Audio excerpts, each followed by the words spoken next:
नमस्कार दोस्तों ईपीएस 95 पेंशनरों को मैं एक बात याद दिलाना चाहता हूं।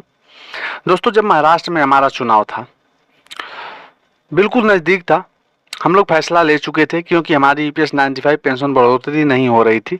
लेकिन यहाँ पर हम आते हैं जिस दिन चुनाव होता है उसके 2 दिन या 3 दिन पहले ऐसे कुछ, और यहाँ पे हम मुलाकात करते हैं देवेंद्र फडणवीस जी से। ये कहते हैं इनकी सरकार बनेगी तो ये ईपीएस 95 पेंशनरों के बारे में सोचेंगे। इनको ज्ञापन भी दिया गया और बहुत सारी बातें जो है वो कही गई।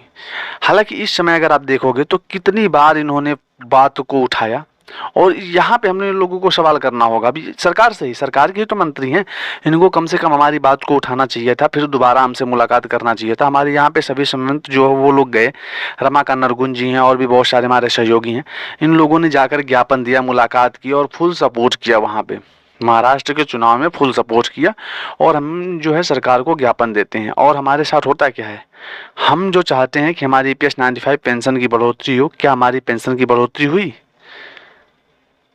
क्या यही हम बिहार में भी करेंगे?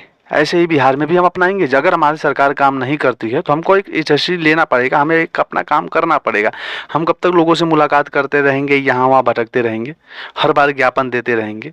कभी तो हमें अपने ऊपर काम करना होगा ना। तो ईपीएस 95 पेंशनरों से निवेदन है, अगर हमारा काम नहीं होगा तो हम सरकार के साथ बिल्कुल भी नहीं जाएंगे, क्योंकि हमें 1000 रुपये में वैसे भी मर रहे हैं घुट घुट करके। इससे अच्छा वो जो दिखावा हो रहा है वो भी बंद कर दिया जाए, हमें पैसे ही मत दिए जाए। क्योंकि ईपीएस 95 पेंशनरों को क्या 1000 में गुजारा हो सकता है? उससे अच्छा वो 60 साल में की उम्र के हो जाएंगे तो उनको वैसे भी पेंशन दे दी जाएगी।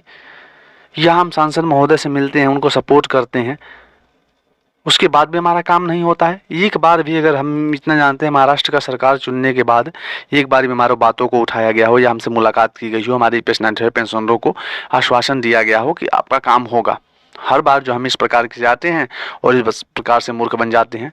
अब बिल्कुल कोई भी हमारे ईपीएस 95 पेंशनर अब यही चीज़ कह रहे हैं, अब वो मूर्ख नहीं बनने वाले हैं। चाहे बिहार का चुनाव हर एक 5 साल में कहीं ना कहीं आता ही रहता है। क्यों हम सपोर्ट करें? क्या चीज़ देखकर सपोर्ट करें? अगर हमारे ईपीएस 95 पेंशनरों का काम नहीं होता है तो हम ऐसे ही सपोर्ट करते रहेंगे हर किसी को? बिल्कुल नहीं करेंगे। अगर हमारा काम होगा तो हम सपोर्ट करेंगे, नहीं होगा तो बिल्कुल नहीं करेंगे। इसमें दोस्तों आप लोगों का कमेंट के माध्यम से ज़रूर बताइएगा कि जो मैं बात कह रहा हूँ क्या वो गलत है? क्या हमें इन लोगों से इसीलिए उम्मीद रहती है, इसीलिए हम इनको जिताते हैं, इसीलिए कुर्सी चुन कर देते हैं कि हमारा काम पहले कह दिया जाए होगा, उसके बाद में हमारा काम बिल्कुल सिरे से खारिज कर दिया जाए?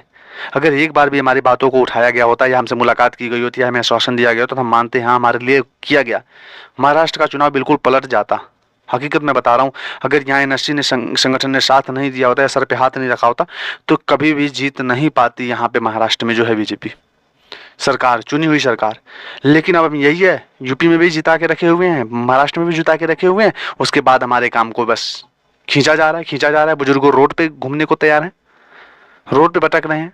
तो ये सवाल आप लोगों को करना पड़ेगा। जब तक आप लोग इस प्रकार से खामोशी से रहोगे तब तक सरकार हमारी फायदा उठाती रहेगी और उठा रही है। तो आप लोगों को अभी भी सचेत होना है और ईपीएस 95 पेंशनरों की हक की बात करनी पड़ेगी। नहीं करेंगे तो इसी प्रकार से जो है सरकार मनमानी करेगी और आप देखते रहेंगे। आप लोगों की क्या राय है कमेंट के माध्यम से जरूर बताइएगा। उसके बाद ही मैं आगे में और बहुत सारी भी वीडियो लेके आने वाला हूँ, क्योंकि अब सरकार की पोल खोलनी जरूरी है। सरकार के खिलाफ अगर वीडियो नहीं बनाएंगे, सरकार की वाह वाह करते जाएंगे, सरकार हमारा पैसा बढ़ाने वाली है, तो कभी भी सरकार हमारा पैसा नहीं बढ़ाएगी। ये मैं लिख के देता हूँ। आप लोगों को भी सचेत रहने की जरूरत है कि सरकार जब तक अधिकारी घोषणा नहीं करती हम लोग इसी प्रकार की वीडियो बनाएंगे। मैं हकीकत बता रहा हूँ, अगर मैं 10 दिन लगता है सरकार के खिलाफ वीडियो बनाऊँ ना, अभी सरकार देखना फिर से कोई आश्वासन या कोई चीज़ बहला देगी हम लोगों की, हाँ हमारा काम हो रहा है। हकीकत में बता रहा हूँ, अगर सारे यूट्यूबर्स में से यही सपोर्ट कर रहा हूँ कि सभी लोग अब सरकार के विपक्ष में वीडियो बनाएं।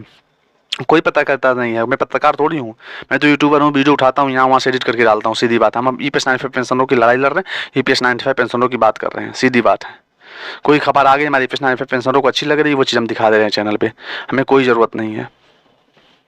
चलिए दोस्तों, फिलहाल आप लोग कमेंट के माध्यम से बताइएगा आप लोगों की राय क्या है, उसके बाद आगे हम काम करेंगे।